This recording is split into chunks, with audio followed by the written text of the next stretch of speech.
Oi, minha gente, sou Cida Bento e nessa temporada do Entrevista nós vamos focalizar os 20 anos da lei que obriga o ensino da história e da cultura africana e afro-brasileira nas escolas. Hoje a gente vai falar como é que anda a gestão dessa lei. Para conversar sobre isso, nós convidamos Luísa Mandela, que é gerente da Gerência de Relações Étnico-Raciais do município do Rio de Janeiro. Seja bem-vinda, Luísa. Obrigada. Obrigada por ter aceito nosso convite. A primeira pergunta que eu teria para você é a importância de um município ter uma gerência para cuidar da educação das relações étnico-raciais. A importância é muito grande, porque nós temos ainda alguns desafios para a implementação da Lei 10.639, que completou 20 anos esse ano, e da Lei 11.645 de 2008, que completou 15 anos esse ano. Quando nós temos uma gerência para tratar das questões da educação para as relações étnico-raciais, a gente consegue, enquanto política pública, incidir, em todo o conteúdo que vai para as salas de aula, em formações, nos materiais, para que esse professor também tenha mais arcabouço para colocar em prática essa educação para as relações étnico-raciais. É de suma importância. Luísa, ser gestora, fazer o trabalho de gestão é meio como que fazer a instituição funcionar, né? As escolas, secretaria. Qual é o grande desafio, principalmente na questão do financiamento, para que a gente consiga ser bem-sucedida implementando essa educação para as relações étnico-raciais? Qual é o desafio aí? O desafio é a gente ter orçamento suficiente, para que a gente tenha os recursos disponíveis para implementar a lei, porque a gente realmente precisa de recursos. A Gerer, ela tem financiamento, ela entrou aí com esse eixo do financiamento, então hoje nós temos como agir mais em prol aí da implementação da lei. Então a gente, com esse recurso, vai conseguir ter mais materiais, vai conseguir ter mais subsídios para colocar em prática a cada vez mais aí a educação para as relações étnico-raciais nas nossas escolas, que são 1.549. Então, o desafio realmente é gerir o recurso que nós temos para a gente avançar. Porque nós já avançamos, mas precisamos avançar ainda mais, sempre. Sim. Sempre caminhando. E na tua trajetória, como é que você chega, que você é pedagoga, que você assume esse lugar de gestão, que é um desafio tão grande, dentro dos nossos municípios. Como é que isso pode acontecer em tantos outros municípios, Nós temos mais de 5.500. Qual é a trajetória que você seguiu?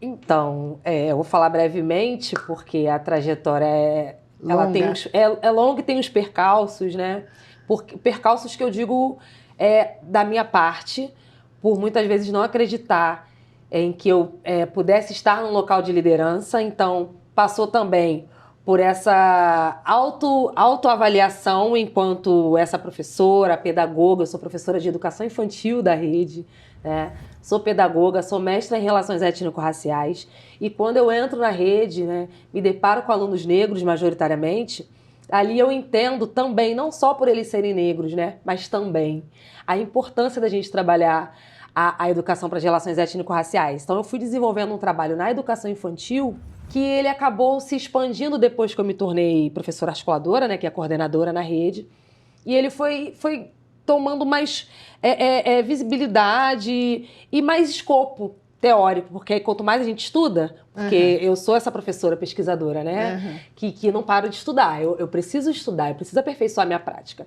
A gente começa num estágio e vai se reavaliando e se aperfeiçoando. Então, assim que eu chego na gerência, né, de Relações Étnico-Raciais, a convite da professora Joana Oscar, que me convida para ser gerente. Ela foi a primeira gerente, agora ela é minha chefe, ela é a coordenadora da Coordenadoria de Diversidade, Cultura e Extensão Curricular, e ela me convida para ser a gerente da Gerer. E no primeiro momento eu ainda fico na dúvida, porque eu nunca tinha assumido um cargo de gestão, sim, diretamente, nunca tinha sido nem diretora de escola, eu fui coordenadora, digamos assim, e falei, vou aceitar esse desafio, porque nós, mulheres negras, a gente às vezes se coloca, né, nessa posição de será que isso é para mim? Será que liderar é para mim? Né? E depois de um tempo, eu ainda sou uma liderança em construção, eu ainda sou uma gestora em construção, eu ainda tenho muito que aprender, mas a gente está fazendo uma caminhada junto com a equipe da Gerer para a gente dar o melhor para os nossos professores e para os nossos alunos. Ocupar esse lugar de comando, né? Porque é isso, uma gestora tem que administrar, tem que cuidar da equipe, os recursos humanos, e muitas vezes nós não fomos vistas como aquelas que podem comandar, definir com a caneta na mão como é que será a política daquela área. Então, ser vista e ser respeitada nesse lugar não é tão fácil. Não é. Não é. E foi a sua pergunta também, né? O desafio de inspirar, né, os outros municípios a também terem suas gerências, né? Ou quiçá coordenadorias, né? E que no Brasil a gente pudesse falar um dia que a Lei 10.639 de 2003 e a Lei 11.645 de 2008, elas estão implementadas em todos os municípios do Brasil. Então, a gente não se coloca num lugar de pioneirismo, né? Mas a gente se coloca também à disposição. A gente se coloca à disposição dos outros municípios que queiram dialogar com a gente, fazer intercâmbios. A gente já foi a outros municípios e aprendeu muito também. Tem o município de Macaé, por exemplo, faz um trabalho muito bacana. Fui convidada pela coordenadora Zoraia Braz. Então, assim, tem municípios que fazem, que estão numa caminhada. Mas o importante mesmo, né? E o primordial seria mesmo a gente chegar um dia, voltar aqui, de repente, para falar, olha, os 5.000 e... mais de 5.500, vai lá. De muito. Os 5.500 para lá, né, estão aí com as suas gerências e suas coordenadorias das relações étnico-raciais para discutir a implementação dessas leis. Esse é o sonho. E por que isso é importante? Você tem um país com maioria negra, né? Exato. Com uma população indígena que tem sido vulnerabilizada. Então, é bastante importante que todo o sistema educacional focalize para a criação de uma política pública para que ela seja implementada. Sim, a gente tem coordenadorias, a gente teve conselhos que se dedicaram muito a trabalhar a equidade racial na educação básica. Eu me lembro aqui de Raquel de Oliveira, acho que tem uns 30 anos atrás, fazendo uma pesquisa que depois foi paradigmática na Prefeitura de São Paulo. Eu me lembro do primeiro Conselho da Comunidade Negra, que foi lá, acho que de 84, uma política pública que entrou no sistema educacional e aí foram se criando conselhos em todo o país. Eu lembro da criação da CEPIR, que sempre também cuidou da educação. Agora nós temos o Ministério da Igualdade Racial, né? Nós temos a SECADI, que é dentro do MEC, uma estrutura dentro do MEC. Então, assim, eu penso que é muito importante o país entender que nós nunca tivemos uma educação universal. Ficou de fora a educação da população com o tema, né? E com todo o acolhimento da população afro-brasileira, indígena, quilombola, né? Nós não tínhamos uma educação universal, nós não tínhamos órgãos educacionais que dessem conta disso. Então, sim, é preciso ter esses órgãos, é preciso que eles sejam fortalecidos, que eles tenham orçamento para a gente efetivamente implementar, né, Luísa? Eu acho que isso é uma mudança importante, uma chave. E aí eu te perguntaria, quais são os passos que você vê como importante para criar essa gerência e o que hoje, como está constituída essa gerência aqui no município do Rio?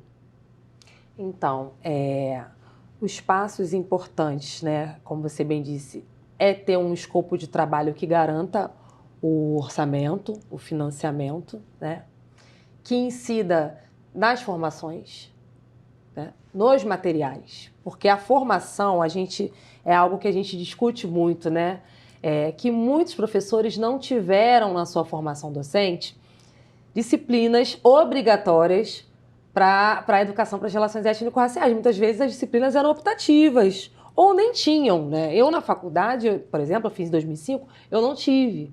Mas eu tive a honra de ter sido aluna simplesmente da Zoilda Loreto da Trindade. Então, eu posso dizer que eu tive um privilégio, digamos assim, né? Privilégio que eu digo de ter sido aluna da Zoilda, mas a disciplina dela não era de educação para as relações étnico-raciais. Mas ela, por ser uma militante do movimento negro, uma intelectual, ela, obviamente, trazia essas questões. Então, eu tive esse privilégio, mas nem todos os professores tiveram. Então, se for para criar uma gerência que pense nesse escopo, a formação. A formação para esses professores é fundamental para que eles tenham essa base, para que eles implementem da forma que deve ser, como preconizam as diretrizes, porque quando a gente fala em implementar a lei, a gente não está falando de datas pontuais, maio, novembro, né? O que muitas vezes acontecem nas escolas. E às vezes é por desconhecimento mesmo do como fazer. Então a formação é primordial. Produzir materiais também é muito importante, né? A Gerer, ela tem um escopo de trabalho que ela contempla alguns eixos, né?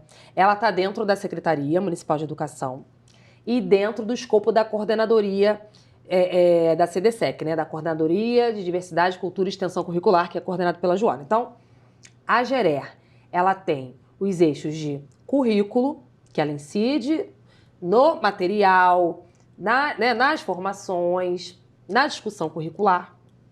Formação é um eixo.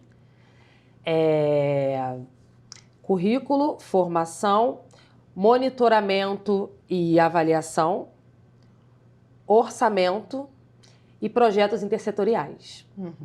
Então, esses 5 eixos fazem com que a Gerer ela jogue, né, atue nesses 5 eixos e ela vai incidindo ali, enquanto política pública, para que se tensione, né, digamos assim, positivamente falando, que a educação para as relações étnico-raciais esteja nesses eixos. Então, a gente incide nos materiais que vão para as 1.549 escolas. A gente dá formação em parceria com a Escola de Formação Paulo Freire. Então, a gente tem formação. A gente tem parcerias, parcerias externas. Então, esse eixo do projeto intersetorial, a gente consegue ter parcerias. Então, temos parcerias com o IDBR, por exemplo, que deu uma formação para as altas lideranças da rede, porque também é importante, né? Temos parcerias com o projeto SETA, Action Aid. Temos algumas parcerias com o IPN, que fazem o circuito de herança africana, tanto para as crianças quanto para os professores. Enfim, né? Temos muitas boas parcerias, né? Com a CEPIR também, com o Prêmio Condedini. Então, a gente vai atuando e sendo indutor da política, né? Na questão do monitoramento, nós temos a gestão de resultados de aprendizagem. Lá, a gente induz com que essa gestão coloque na sua rúbrica a educação para as relações étnico-raciais. Como essa gestão, ela implementa a lei lá no seu fazer. Então, resumidamente, por aí. Eu te agradeço muito por trazer essa experiência para todos. Eu acho bem importante quando você marca essa história que vem da sociedade civil organizada dos movimentos. Exatamente. Porque é assim que os nossos organismos educacionais começaram a se mexer. Perfeito. E essa lembrança que organismos dentro de secretarias, dentro do governo federal, que vem tratando disso e que vem sendo criados ao longo do tempo, quanto mais puderem se estruturar para que possam implementar corretamente a lei, melhor. Não é que a escola agora vai desconsiderar os outros saberes. Exato. Agora nós vamos cuidar de alguns saberes e fazeres que estiveram negligenciados. Então, te agradeço. E falando nisso, vamos olhar um quadro, agora uma experiência concreta nesse campo da educação para as relações étnico-raciais. Olá, pessoal. Eu sou Camila Oliveira, sou professora da Secretaria Municipal de Ensino da cidade do Rio de Janeiro há cerca de 12 anos e hoje eu vim compartilhar um pouco com vocês da minha experiência com a ERE na educação, né? Tanto em sala de aula, atuando como professora regente, eu sempre fiz o cumprimento da lei, né, da 11.645 de 2008 em sala de aula, né, trazendo por meio de literatura, representatividade para os nossos alunos, trazendo a potência da população negra do nosso território brasileiro, trazendo a contribuição dos povos originários para a sala de aula, né? Não só na alfabetização, como na educação infantil, em todos os anos iniciais. Né, já atuei como produtora de videoaula aqui na rede. Em todas as minhas videoaulas eu sempre trouxe, né, o recorte da ERE muito forte, de forma transversal nas aulas, naturalizando a presença de um corpo negro no vídeo, nas videoaulas, porque era uma forma de potencializar também um trabalho, sendo que era feito não só na gravação feita por mim, mas também utilizado pela professora em sala de aula. Né? Então, dessa forma, eu utilizava os personagens do material Reeduca, eu trouxe também personalidades negras, né, trazendo em cada videoaula, desde falar de higiene do corpo, trazendo a história da matemática, a história do nosso cabelo, da nossa estética. Então a ERE sempre esteve presente na minha atuação como servidora, né, da educação aqui na Prefeitura do Rio de Janeiro. Gente, por hoje é só. Agradeço a quem nos acompanhou. Se você quiser ver esse programa ou outros conteúdos do canal Futura, acesse a Globoplay. É de graça. Tchau, tchau.